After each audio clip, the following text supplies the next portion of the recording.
Det är dags att agera innan de försvinner.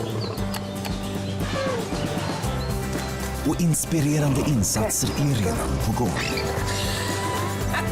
Inför World Animal Day höjer Viasat Nature uppmärksamheten för att förhindra att utrotningshotade djur blir de sista i sitt slag.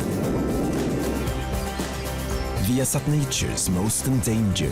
Lördag 15.00 på Viasat Nature.